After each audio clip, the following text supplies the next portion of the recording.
எல்லாருக்கும் வணக்கம். பொங்கலுக்கு கிண்ட வேண்டிய கேசரி, சாரி ஜனநாயகன் இன்னும் ரிலீஸ் ஆகல. ஏன்னா நம்ம கேசரின்னு அவசரப்பட்டு சொல்லக்கூடாது. படம் ரிலீஸ் ஆனதுக்கு அப்புறமா அது அபிஷியல் ரீமேக்கா இல்ல பார்ஷியல் ரீமேக்கா இன்ஸ்பயர் ஆகி எடுக்கப்பட்ட படமா நமக்கு தெரியல. பொறுத்திருந்து பார்ப்போம். இப்போ இந்த படம் வந்து பொங்கலுக்கு ரிலீஸ் ஆயிருக்க வேண்டியது. ஆனா சிபிஎஃப்சி அந்த சர்டிபிகேட் கொடுக்காத காரணத்தால ரிலீஸ் செய்யப்படல. எப்படியாவது இந்த பொங்கல் ஹாலிடேல ரிலீஸ் பண்ணணும் அப்படின்னு படக்குழு பிளான் பண்றாங்க. நம்ம சொல்லிட்டு இருக்கும் போதே இதுக்கான அப்டேட் ரிலீஸ் ஆயிருக்கிறதுக்கான வாய்ப்பு இருக்கு. நம்ம நிறைய இந்த வீடியோல பேச போறோம். இதுல ஒரு முக்கியமான விஷயம் என்னன்னா, சென்னை உயர்நீதிமன்றத்துடைய தனி நீதிபதி ரிலீஸுக்கு அனுமதி கொடுத்திருந்தாலும் அதுக்கு அடுத்ததே டிவிஷன் பெஞ்ச் இடைக்கால தடை விதிச்சாங்க. இந்த சட்ட சிக்கல் தான் ரிலீஸ் தள்ளி போறதுக்கான காரணம். படத்துல ராணுவம் மற்றும் மதம் சம்பந்தமான விஷயம் இருக்கு அப்படின்னு காரணத்தை காட்டி தணிக்கை குழு இதுக்கு சான்றிதழ் கொடுக்க மறுத்துட்டாங்க. இது எல்லாத்த விட விஜயுடைய அந்த பொலிட்டிக்கல் என்ட்ரியும் ஒரு காரணமா இருக்கு. ஸோ இன்னொரு பக்கம் நம்ம ஆச்சரியக்குறிகள் என்ன சொல்றாங்கன்னா, விஜயை பார்த்து சென்ட்ரல் கவர்மெண்ட்டே வந்துட்டாங்க அப்படின்றாங்க. நாமளும் அப்படியே சொல்லிடலாம். ஒரு வகையில பொலிட்டிக்கல் ப்ரெஷரும் இந்த படத்துக்கு முக்கியமான காரணமா இருக்கு. ஆனா அதையும் தாண்டி சென்ட்ரல் கவர்மெண்ட்டே விஜயை பார்த்து பயந்துட்டாங்கன்னு சொல்றது நமக்கே ஒரு மாதிரி தான் இருக்கு. ஏன் அப்படின்னா, உலகத்துல எந்த விஷயம் நடந்தாலும் அது விஜயை பார்த்து பயந்துட்டாங்க, விஜயை பார்த்து கதற ஆரம்பிச்சிட்டாங்கன்ற லெவலுக்கு போயிட்டாங்க. சரி, நம்ம ஒரு முக்கியமான விஷயத்துக்கு வருவோம். இந்த சிபிஎஃப்சி உடைய ஒருதலை பட்சமான செயல் இது ஆண்டாண்டு காலமா நடந்துட்டு இருக்கு. இந்த கிரியேட்டர்ஸ்க்கும் சிபிஎஃப்சிக்கும் எப்போதுமே ஒரு கோல்டு வார் போயிட்டே தான் இருக்கு. ஆக்சுவலா இந்த சிபிஎஃப்சின்னு சொல்லப்படுற சென்ட்ரல் போர்ட் ஆஃப் ஃபிலிம் சர்டிபிகேட்டை பொறுத்த வரைக்கும் ஒரு படத்துக்கு சர்டிபிகேட் தான் தரணும். யுஏ சர்டிபிகேட் இப்படிதான் தரணுமே தவிர சென்சார்ஷிப் மாதிரி பண்ணவே கூடாது. அதாவது தணிக்கை பண்ணக்கூடாது. அதோடைய அதிகாரமான ஒரு விஷயம் இருக்குல்ல, அது படத்தை தணிக்கை பண்ற அளவுக்கு போயிடுச்சு. ஆக்சுவலா சிபிஎஃப்சி அப்படின்றது சென்சார் போர்டே கிடையாது. சென்சார் போர்டு அப்படின்றது ஒரு மிஸ்லீடான ஒரு வார்த்தை. இந்த சிபிஎஃப்சி உடைய செயல்பாடுகள்ல ஒரு தெளிவான அரசியல் மற்றும் சித்தாந்த ரீதியான ஒருதலை பட்சம் இருக்கு. அது வரலாறே சொல்லுது. நம்ம பின்னோக்கி போனோம்னு வைங்களேன், ஜனநாயகன் மட்டும் தான் நம்ம பாக்குறோமே தவிர இன்னும் கொஞ்சம் ரீவைண்ட் பண்ணி பார்ப்போம். அதுல ஒரு முக்கியமான படம் வந்துச்சு. அதுதான் குற்றப்பத்திரிகை. ஞாபகம் இருக்கு, ஆர்கே செல்வமணியோட படம். ராஜீவ்காந்தி படுகொலை பேஸ் பண்ணி அந்த கதை எழுதினாங்க. இந்த படம் ஆக்சுவலா லேட் 90s ரிலீஸ் ஆயிருக்க வேண்டியது. ஆனா சிபிஎஃப்சி இந்த சர்டிபிகேட்டை தரல. 25 வருஷங்கள் அந்த படத்துக்கு தடை விதிச்சாங்க. போயிட்டே இருந்தது. கோர்ட்டு வாசல் ஏறி இறங்கி கடைசியா ஒரு டைம்ல ரிலீஸ் ஆச்சு. அந்த படம் அப்படியே கட் பண்ணி ஒரு கோர்வையே இல்லாம சுக்குநூறா அந்த படம் போயிடுச்சு. அந்த படம் இப்ப கூட யூடியூப்ல கூட இருக்கும். பிரிண்ட்டும் நல்லா இருக்காது, எடிட்டிங்கே ரொம்ப ஒரு மாதிரி இருக்கும், கண்டினியூட்டியே இருக்காது. ஏன்னா முக்கியமான காட்சிகள் எல்லாத்தையுமே அவங்க நீக்கிட்டாங்க.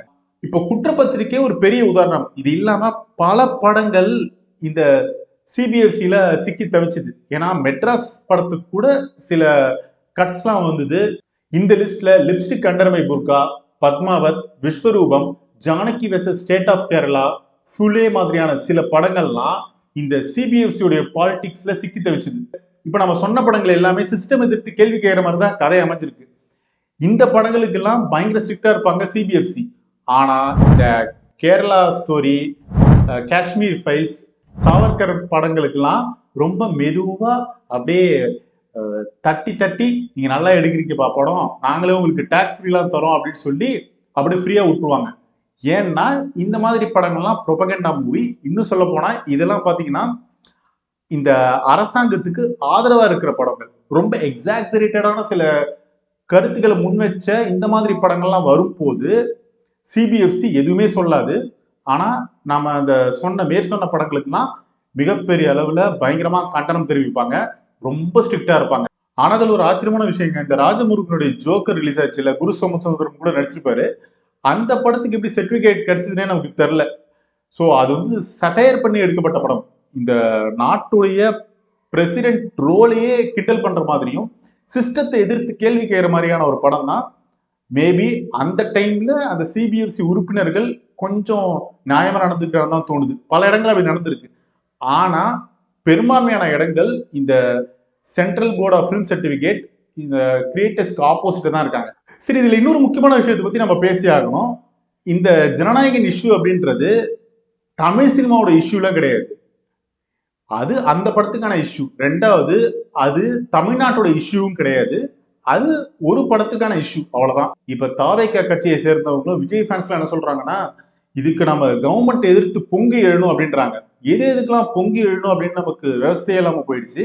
எதுக்கு எழணுமோ அதுக்கு எழுந்தா போதும்.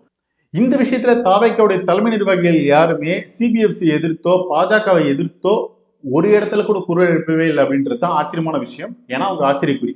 இங்க நம்ம சிபிஎஃப்சி உடைய அந்த ஒருதலை பட்சமான விஷயத்துக்கு எதிராக பேசணுமே தவிர டிஎம்கே எதிராக பேசக்கூடாது. ஏன்னா டிஎம்கேவுக்கு இதுக்கும் சம்மந்தமே கிடையாது. அப்புறமா முதல்வர் மு.க. ஸ்டாலினே சிபிஎஃப்சிக்கு எதிராக ஒரு ட்வீட்டரை போட்டிருக்காரு. சட்ட ரீதியான போராட்டம்ன்றது பெரிய விஷயம். ஜனநாயகன் டீமே இதை உணர்ந்திருப்பாங்க. ஏன்னா ஒரு சர்டிபிகேட் வாங்குறது கோர்ட் வாசல் ஏறி இறங்கணும், சீக்கிரமெல்லாம் கிடைக்காது. அப்படி இருக்கும்போது அரசியல்ன்றது பெரிய விஷயம். பல போராட்டங்கள் இந்த நாட்டில் நடந்திருக்கு. அதை அரசியல் கட்சி தலைவர்கள்லாம் எடுத்து நடத்தி சட்ட ரீதியா வாங்கி கொடுத்துருக்காங்க நீதியை. உதாரணத்துக்கு வைகோ அவர்கள்லாம் பாத்தீங்கன்னா ஸ்டெர்லைட்டுக்கு எதிராக போராடி நீதி வாங்கி கொடுத்தாரு. அந்த மாதிரியான ஏதாவது ஒரு சட்ட ரீதியான போராட்டம் இந்த நாட்டுக்காக, இந்த தமிழ்நாட்டு மக்களுக்காக தாவேகா பண்ணாங்களா அப்படின்ற ஒரு கேள்வி இருக்கு. ரெண்டாவது, விஜய் ஃபேன்ஸ் உடைய மைண்ட் செட் ரொம்ப ரொம்ப டாக்ஸிக்கா இருக்கு. ட்விட்டரை ஓபன் பண்ணாலே பயங்கரமா அபியூஸ் பண்றாங்க. அதாவது எந்த படமுமே ஜனநாயகனுக்கு எதிராக வரவே கூடாதுன்ற லெவலுக்கு போய் பராசக்தியை அடிக்கிறது. அதாவது சிவகார்த்திகனுடைய ஃபேமிலியெல்லாம் அபியூஸ் பண்றது ரேஞ்சுக்கெல்லாம் போயிட்டாங்க. இதுல இன்னொரு முக்கியமான விஷயம், எந்த படமே வரக்கூடாதா? ஒன் லாஸ்ட் டான்ஸ் எல்லாம் சொல்றாங்க. ஒன் லாஸ்ட் டைம் வந்து விஜய் பண்றாரு, கடைசி படம், அதனால எந்த படமுமே வரக்கூடாதா அப்படின்னா வரலாம். வந்தா என்ன அப்படின்றதான் கேள்வியே. ஏன்னா முன்னாள் முதல்வர் எம்ஜிஆருடைய கடைசி படம் ஜனவரி 14, 1978 வருஷம் மதுரை மீட்ட சுந்தரபாண்டியன்னு ரிலீஸ் ஆச்சு. அது அவருடைய டைரக்ஷன் ரிலீஸ் ஆச்சு. அது ஒரு நாவலை பேஸ் பண்ணி எடுக்கப்பட்ட படம். இந்த படத்தோட சேர்ந்து ஜெய்சங்கருடைய ஒரு படம், அப்புறமா முத்துராமனுடைய 2 படங்கள் ரிலீஸ் ஆச்சு. அது எம்ஜிஆர் அவரு டாப்பான ஒரு ஸ்டாருடைய கடைசி படம். அந்த டைம்லயும் பல நடிகர்களுடைய படம் ஒரே நாள் ரிலீஸ் ஆச்சு. அப்புறமா இந்த சிபிஎஃப்சிக்கு ஃபில்ம் இண்டஸ்ட்ரிக்கு இடையே நடக்கிற பிரச்சனை அப்படின்றது ஜனநாயகனுக்கு மட்டும் கிடையாது. பல தமிழ் படங்கள், பல ஹிந்தி படங்கள், பல மொழி படங்களும் இன்னும் சர்டிபிகேட் கிடைக்காம தான் இருக்கு. ஜனநாயகனுக்கு மட்டும் வந்து குரல் கொடுக்கிறது அப்படின்றது லாஜிக்கான விஷயமே கிடையாது. ஏன்னா இப்ப பல நடிகர்கள் குரல் கொடுத்துருக்காங்க, நல்ல விஷயம்தான். ஏன்னா இந்த சிபிஎஃப்சிக்கு எதிராக யாராவது கேட்கணும். ஆனா ஜனநாயகனுக்கு மட்டும் நீங்க ஏன் குரல் கொடுக்குறீங்கன்றதான் கேள்வியே. நிறைய படம் இந்த சிபிஎஃப்சி உடைய பாலிடிக்ஸ்ல இன்னும் வெளிவராமலே இருக்கு. ஃபைனலா சொல்லணும்னா, சான்றிதழ் வழங்குற ஒரு அமைப்பு சித்தாந்தங்களை சரிபார்க்கிற அமைப்பா மாறிடுச்சு. அதுதான் சிபிஎஃப்சி. ஸோ இந்த வீடியோ விஜய் ஃபேன்ஸுக்கு ஆப்போசிட்டாவோ இல்லை விஜய்க்கு ஆப்போசிட்டாவோ கிடையாது. ஒரு விஷயம் பப்ளிக்கா நடக்குதுன்னா அது கேள்வி கேட்கிற உரிமை எல்லாருக்குமே இருக்கு. அது மாதிரிதான் நானும் கேட்கிறேன். இதுல இன்னொரு முக்கியமான விஷயம் இருக்கு. எந்த படம் வந்தாலும் படம் நல்லா இருந்தா பார்க்க தான் செய்வாங்க, அது ஆட்டோமேட்டிக்கா ஓடும். அதே போலதான் ஜனநாயகன் எப்ப வந்தாலும் அந்த படத்துடைய திரைக்கதை நல்லா இருந்தாலும் அது ஓட தான் போகுது. ஸோ இதை பத்தி உங்க கருத்துக்களை கமெண்ட் செக்ஷன்ல சொல்லுங்க. மாற்று கருத்து இருந்தாலும் நீங்க அதை பதிவு பண்ணுங்க. நன்றி.